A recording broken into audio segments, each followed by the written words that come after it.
Hello and welcome back for more Ask Jeff the Dog Trainer. So this week, it appears Abby's having trouble with her 6-month-old dog that eats clothes. Anything from leather gloves to pants, and they've tried disciplining him, which worked for about 3 weeks, but now he's doing it again. Will you help me?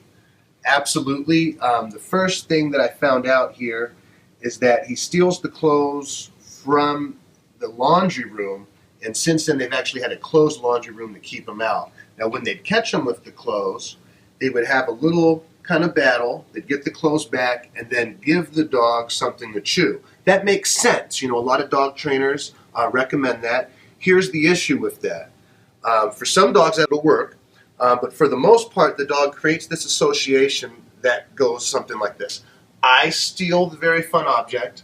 The human chases me for this object. The human will catch me, we'll get to play a quick game of tug-of-war, and then they'll hide the object again.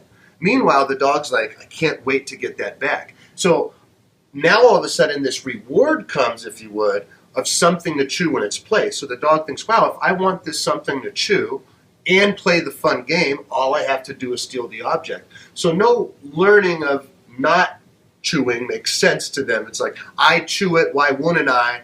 The little bit of discipline that we think we're giving by taking it from them, telling them, no, don't do it, or whatever we're doing to discipline there, they don't really receive because it's too fun. It's not a real correction in their eyes. So to make it a correction, to make it make sense in their native tongue, we want to claim stuff. And the way we claim stuff is really simple.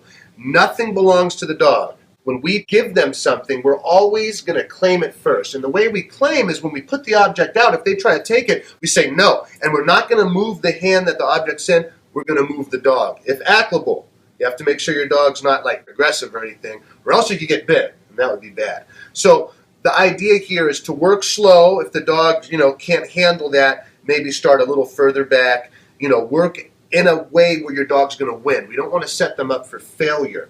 Once they respect the object and they're not trying to take it from you and they respect you, the holder of the object, then we can release them to actually have what that is. And I'm going to give you some video demonstration of that from some actual footage of clients in a real in-home demonstration. I'm going to put the food down, like I said, but I'm going to put it between my paws, and I'm not going to allow the little baby to eat it. And what I'm after is for her to give it up, look at me, and then say, Jeff, how do I get the food? At which point I will release her. Hear the sneeze start to happen there?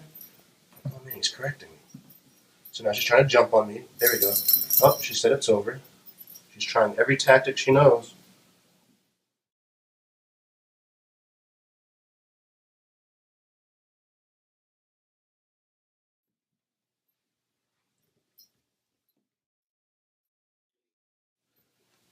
So now she's going to nip me. Kind of having a standoff here for the first time. She's gauging to see if a correction is going to come or not for nipping. So she's kind of licking to see, oh, can I put my mouth on it?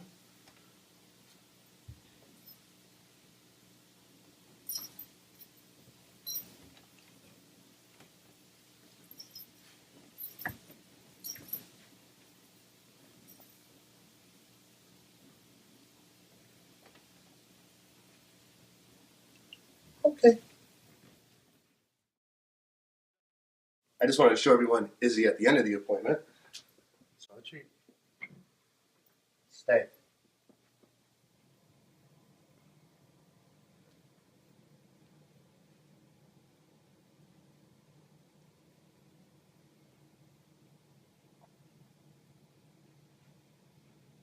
Good look at me.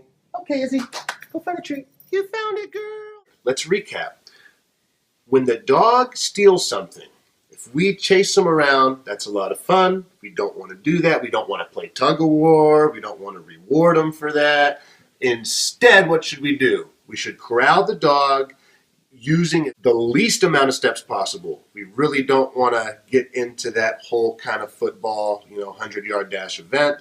And lastly, we want to claim whatever those objects are that the dog's stealing. It doesn't matter if it's clothes, video games, bank statements, doesn't matter, whatever it is, put those objects by you. You don't want to put the objects up behind closed doors. The dog never learns that way. The only thing the dog learns then is when the object comes back, I will then steal it again. But you Leave the objects exactly where the dog can see them, and if they try to steal them, you're going to intervene the way we just showed you in those video examples. Abby, I hope this helped. Everyone else, I hope this helped. If anyone has any questions at all, feel free to email me at support@AskJeffTheDogTrainer.com, and we'll answer your questions too.